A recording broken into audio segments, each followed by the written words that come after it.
When Dr. Amara Cole arrived at Briarwood Academy on a pale Monday morning, the school was already humming with the low static of routine.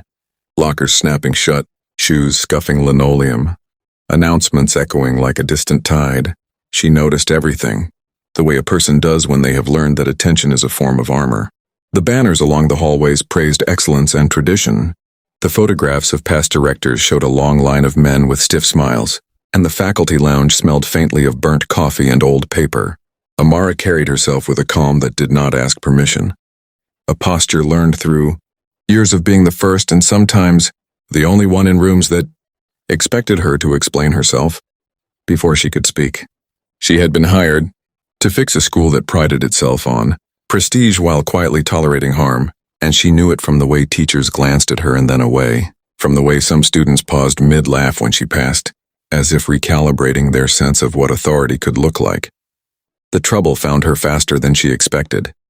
It arrived in the shape of a boy named Grant Holloway, tall, popular, and practiced in the art of being untouchable.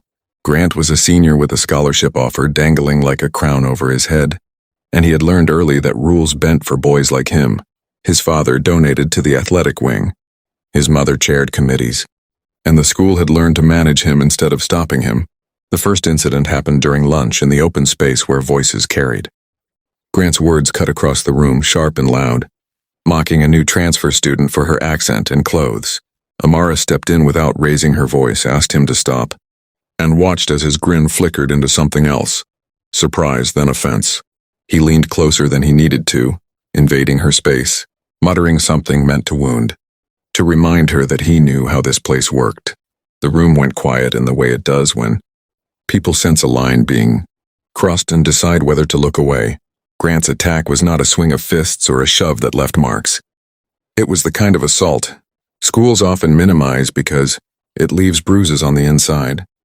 He questioned her authority loudly, suggested she didn't belong here, and when she turned to escort him to the office, he knocked a stack of trays to the floor and laughed as metal clattered and students flinched.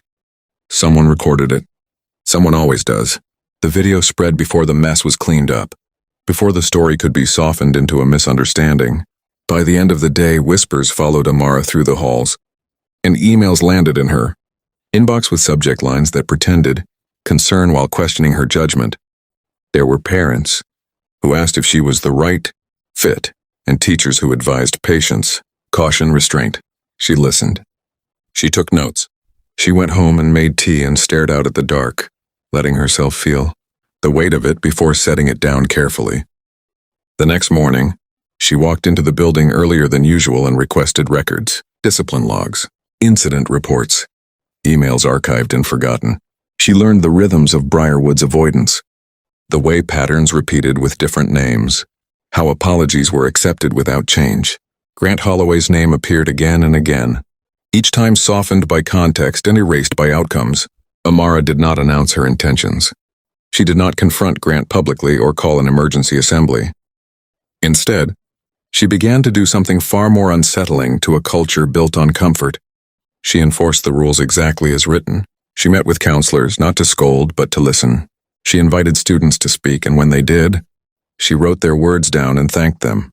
She asked teachers to document what they saw and promised that documentation would be used, not buried. The school felt it before it understood it, a tightening of expectations, a sense that the ground had shifted. Grant tested her again. He interrupted a class she was observing, cracked a joke at her expense, and waited for the familiar chuckles. None came. The teacher asked him to leave, and when he refused, Amara stepped forward and calmly cited the code of conduct, the clause that had always existed but had rarely been used. She gave him a consequence proportional and immediate. Detention became suspension. Suspension became review. Grant scoffed, called his parents, and expected the machinery to whir him back to safety. But the machinery stalled. Meetings were scheduled. Evidence was presented. The video was not the only thing on the table now. There were statements, patterns, timelines. The school watched as Amara moved with a steadiness that did not waver, and the watching changed from curiosity to something closer to respect. The silence that followed was not empty. It was filled with a new attention, a listening that had not existed before. Students began to test the edges of this changed world by telling the truth. A sophomore admitted he had laughed at jokes that made him uncomfortable because he didn't want to be next. A teacher confessed she had passed a problem along because she was tired and afraid of backlash. Amara met each confession with the same response. "Thank you for trusting me. Here is what we will do next."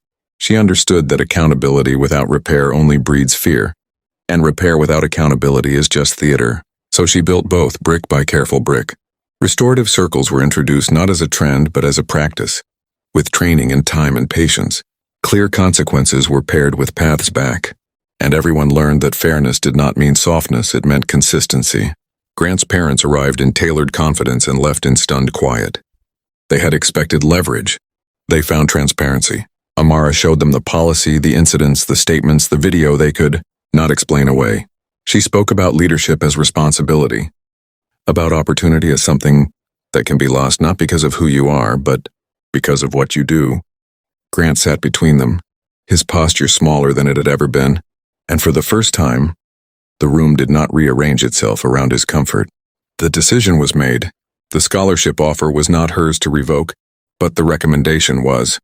The school would not lie. The silence that followed that meeting rippled outward, reached hallways and lockers and phones. It was not the silence of suppression but of recalibration. The weeks that followed were not easy. Change never is. There were editorials and anonymous comments and long meetings where people argued about tradition and reputation. Amara stood firm without becoming rigid. She quoted the school's own mission back to those who wielded it selectively. She invited alumni to see the work being done. Not the polished version, but the honest one. Slowly, the narrative shifted. Students noticed that reporting harm led to action.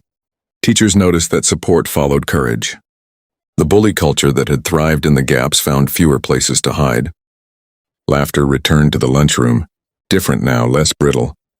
When Amara walked the halls, heads did not turn away. They nodded. At the end of the year, Briarwood held an assembly not to celebrate a person but a principle. Amara spoke briefly about listening and learning, about the strength it takes to change course. She did not mention Grant by name. She did not need to. The lesson had already settled. The whole school understood that authority could be quiet and still be absolute, that justice could be firm without being cruel, and that a woman who refused to be diminished could reshape a place that had tried to test her. When the applause came, it was sustained, not because she had silenced them, but because she had taught them how to listen.